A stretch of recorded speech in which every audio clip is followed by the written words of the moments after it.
everyone. So what we're looking at today is 3.3 features of functions. So let's go ahead and jump right in. So find the point of intersection for the two lines by looking at the table. Fill in the table of values for each of the linear functions, then circle the point of the intersection of the two lines in the table. So for 1 and 3, it gives you the values already wrote out for your x values that you're going to use. For 2 and 4, it does not. For number 2, you want to use 0, 1, 2, 3, and 4 for each of those.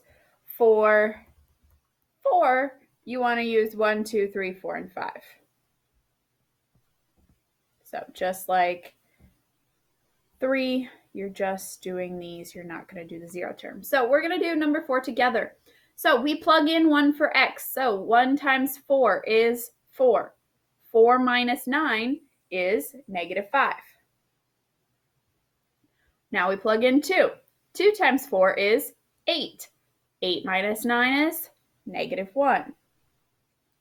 Now we do it with 3. 3 times 4 is 12. 12 minus 9 is 3. 4 times 4 is 16. Minus 9 is 7. 4 times 5 is 20. 20 minus 9 is 11. Now we go to the g of x table. So this is our second function. 2 times 1 is 2, plus 1 is 3. 2 times 2 is 4, plus 1 is 5. 2 times 3 is 6, plus 1 is 7. 2 times 4 is 8, plus 1 is 9. And 2 times 5 is 10, plus 1 is 11. So then the second part of this, we need to circle the intersection point. So that means it needs to have the exact same ordered pair in both of them. Well, our 1s have different y values. Our 2s have different. Our 3s are different. 4s are different. But our 5s, we both of them have the point 5, 11. So this is our intersection point, is 5, 11, okay?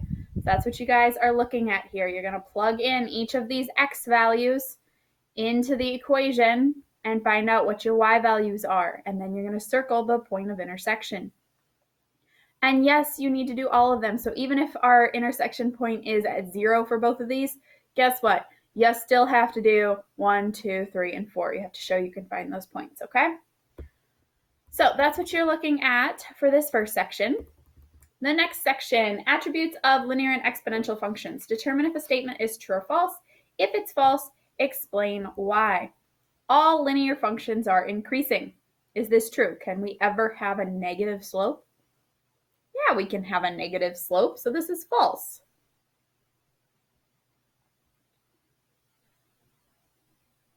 Some negative slopes. So they aren't all going to be positive. We do have some that are negative. For number 7, exponential functions have a domain that includes all real numbers. Now, when we're talking about an explicit function for an exponential function, yes, if it is truly an exponential function, it's the explicit form, it's not a sequence, then yes, all real numbers is what its domain is. But exponential functions also include sequences, so there are some, so this is false, sequences are discrete. Sequences are discrete, which means we can only have natural numbers for our domain. So for 8, geometric sequences have a domain that includes all integers. Well, what did we just say? Sequences have to have natural numbers. So false again. I will tell you there are a lot of falses on this, so don't panic when you get mostly all false. So false must be natural numbers. So I'm not writing the natural numbers again because I'm running out of space. Okay?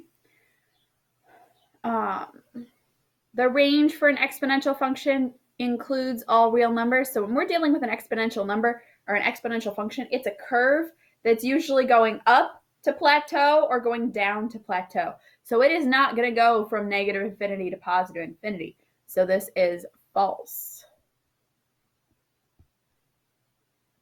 Never goes infinity to negative infinity. It's going to take and go to it's going to approach some value but never reach it, but that is never going to be negative infinity or positive infinity, okay? So you guys just have 6 and 9 to do for yourself. You're welcome. Keep those in mind. Really think about domains and ranges and what's possible for those. Remember, domain is your x values, range is your y values. All right, and the last section, we want to state the domain of each function, just the domain. And we're going to use interval notation. So for number 11, we're looking at the x values. So here we are over at -4. That's the farthest left that we go. So we have -4. This function goes from -4 to 0 on the x-axis, and then it stops. So there's the first part of our domain. But then we have another part to our function. So we'll start back up again at 1. So 1's our x value. Remember, this is only about your x values. And it goes over to 2, 3. We're at 3 here at this point. So there's the next part of our domain. And then it skips and it starts again at 4